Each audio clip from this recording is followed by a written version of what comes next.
Thieves will steal our cash, our cars, our valuables. Just about anything they can get their hands on. But now the police are using cutting-edge technology to catch the bad guys. The CCTV is gold dust. Great evidence for the police. Got to have him stopped. Local councils, shops and businesses are fighting crime with their own tricks and traps. There's a eureka moment when you get that evidence. And the public are using secret cameras to make sure crooks get their comeuppance. It makes me feel so angry. He's paid the price. He's being dealt with. Yes, we've got her. So anyone who's up to no good had better think twice. They might just get caught red-handed.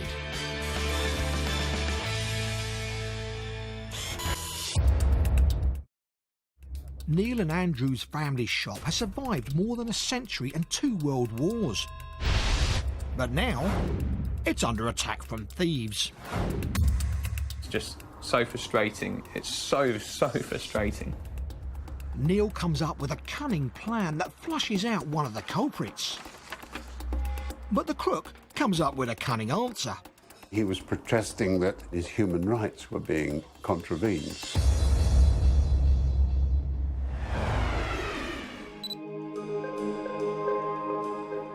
The city of Cambridge is famous for being a place of ancient learning.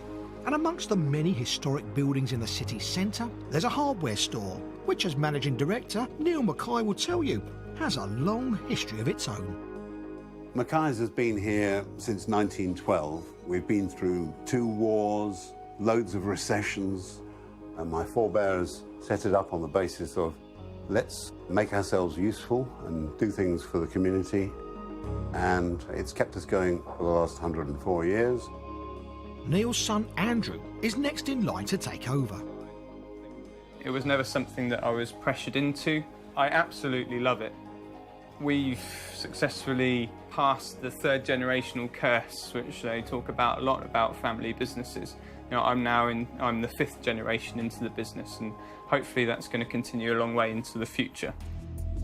But the family's business has recently come under threat from persistent thieves. Neil estimates that in the past year alone, £35,000 worth of goods have been stolen. It has a huge effect. It takes 10 to 12 sales to replace one that's stolen. And the actions of this thief proved to be the last straw for Neil.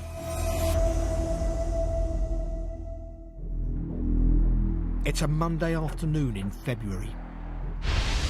A man in a grey beanie hat walks in. The store has around 30 cameras. And he is captured as he wanders round.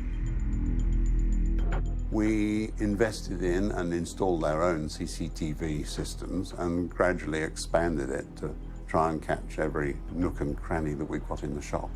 It's not easy. The man in the hat starts off in one of the few camera blind spots where he stops by a shelf and loiters for a bit, but walks away when these other customers come near. He crouches down where the camera can't see exactly what he's doing, but shop supervisor Nigel has spotted him acting suspiciously. He was looking down, was on his hands and knees, looking at the magnets. I was just behind this stand watching him, and at this point he squeezed the packet where the magnets were, dropped into his hand and proceeded straight out the back of the shop. The man's not aware that he's been seen pocketing this specialised and quite expensive magnet, and that Nigel now suspects him. The man leaves the store, and following close behind him is Nigel, who calls to a colleague to come with him in case things turn nasty. They confront the man in the car park. He says, what item or what magnet? Then I mentioned the magnet that he had taken out the packet. He told me that he had left it in the store on the shelf. Nigel asks the man to show him where he left it. And at this point, he took the magnet out of his left pocket and handed it to me. The man pauses for a second and then runs. Nigel chases him. I wasn't too worried about my safety because the adrenaline's there. I did it because I don't think they should get away with it. But the thief's too fast for Nigel and does get away. After losing so much money through shoplifting recently, this latest attempt to steal from his store leaves the owner Neil at the end of his tether and determined to track the man down. I got so frustrated that I decided, well, enough was enough. What I was going to do was make a poster. I put lines across his face so you couldn't actually identify him. I was well aware that people had been prosecuted for doing things like this. My dad is a bit of a character. When he gets the bit between his teeth, he really goes after it, and he has a cracking imagination. Neil puts up a wanted poster for Mr. Magnet Man in the shop, appealing for information. Then he contacts the local paper. They printed it, complete with the lines across his face, so you couldn't actually identify him. What happens next takes everyone by surprise. The police were on the phone saying that the gentleman by the name of Mr. Magnet Man had pitched up to complain his human rights were being contravened. Apparently he was protesting that his boss had spotted it and no longer trusted him and sacked him. So he was looking for compensation from us. Would you believe? It's beyond belief. You couldn't write it. Officers can't believe it either. The police then said, well, would you like us to prosecute? I said, yes, please. The police arrested him for theft. He's not the brightest tool in the toolbox. I think if you hadn't gone in and complained, you probably would have got away with it. In court, the man was found guilty of stealing the magnet. He was ordered to pay a victim surcharge of £40, £620 costs, and fined £400 for his trouble.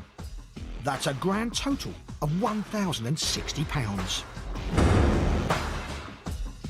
Encouraged by the success of his wanted poster for Mr. Magnet Man, Neil now does posters for all the thieves who've been caught stealing from his store on CCTV. Named after their crimes, they are displayed on a wall of shame in the store. The amazing thing is every single one of the people in my rogues gallery has been taken seriously by the police and has been either arrested, fined, or is in prison as a result. And with theft now down in the store, Neil and his family can look to the future. We've been here on the same site for 104 years, and we hope to keep going for many more generations.